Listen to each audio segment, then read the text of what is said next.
Today we're going to be joined by emergency room physician, Dr. Julie Lata. And we're going to be discussing common summer conditions that just might find you in the emergency room.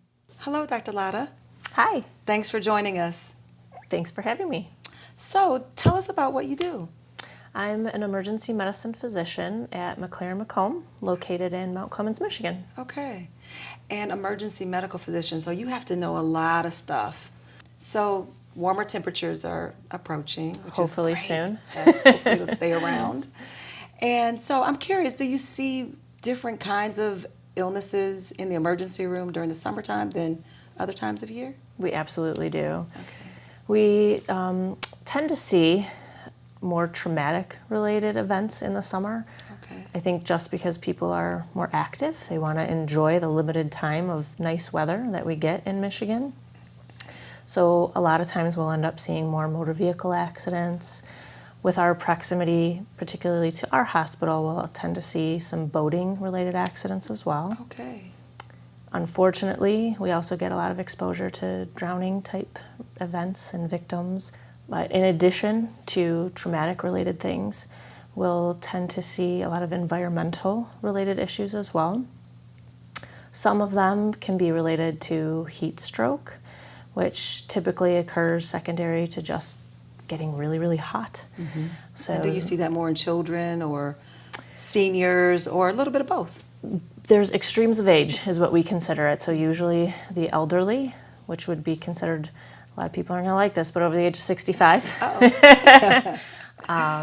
And pediatric patients are more prone to their body just not being able to handle the extreme heat. They get dehydrated faster, and their body can't compensate to keep what you need to stay hydrated. Mm-hmm. And so would you say you see more of any particular kind of incident in the hospital than others? Probably in the summertime, dehydration, heat stroke, and rashes would be very prevalent common occurrences that we see.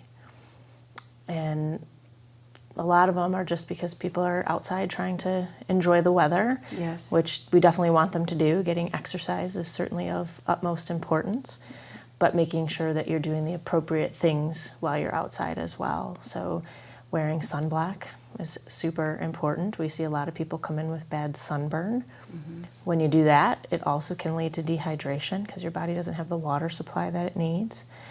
And making sure that you're staying cool. So even if you're outside and enjoying being outside, make sure take a break, go inside, find a cool environment, have multiple large bottled waters by you, or access to being able to drink water to help prevent ending up in the emergency room and being really sick. Do you think it's a good idea to keep Gatorade or Pedialyte or things like that around to keep kids hydrated while they're playing? It's never a bad idea, especially kids. I don't think they realize what they need. Mm-hmm. So usually, I think if it's a little bit more accessible to them and they see it there, then it might remind them that, I think I am a little thirsty, or I need to take a sip now. And certainly staying away from excessively sugar drinks, so pop would not be a good idea. Right. But Pedialyte or Gatorade is good because it does have the electrolytes that can help to replenish them and keep them hydrated. Okay. And so do you see more instances of children, or do you see a fair number of adults, just not seniors necessarily, but just adults that are presenting with issues in the summertime as well? Just based on our hospital alone, we have a higher patient population overall of adults. Mm-hmm. We see pediatric patients.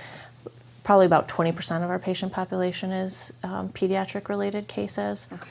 I'm not entirely sure if we see more of them in the summer compared to the winter. Mm-hmm.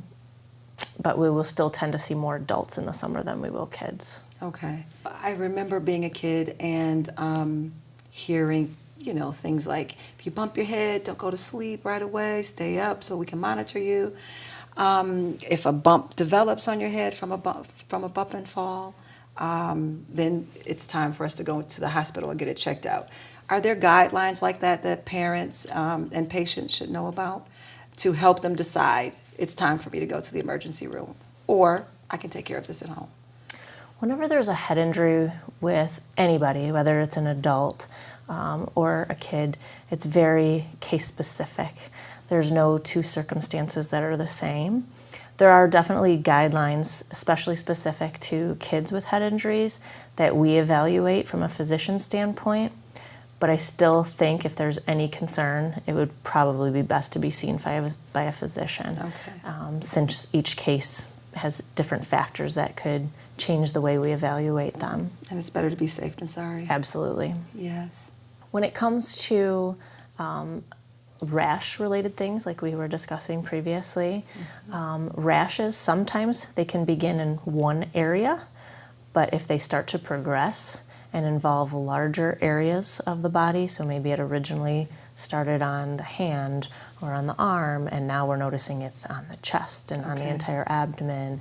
If we start having any swelling to the lips, swelling to the tongue, there's significant concerns at that point that someone's airway could start to be closed off. Okay. And that is definitely a time to seek evaluation in the emergency room. So that would definitely be concerning for a life-threatening issue.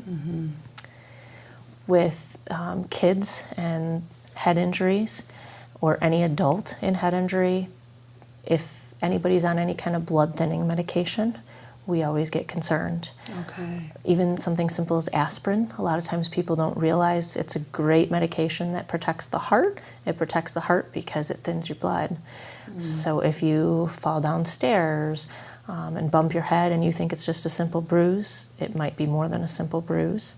So anybody with a head injury on blood thinning medications, we always recommend coming to the ER, being evaluated.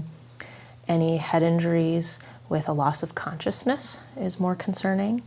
If there's any amnesia or loss of memory, difficulty walking, vomiting, or if the person's personality just doesn't seem like the way they normally are, we definitely recommend seeking further evaluation. Well, Dr. Lata, thank you so much. It was very insightful, and I know that our viewers definitely took a lot away from our conversation today. Thank you for having me here. Thanks. Learn more about emergency care at mclaren.org/Macomb ER.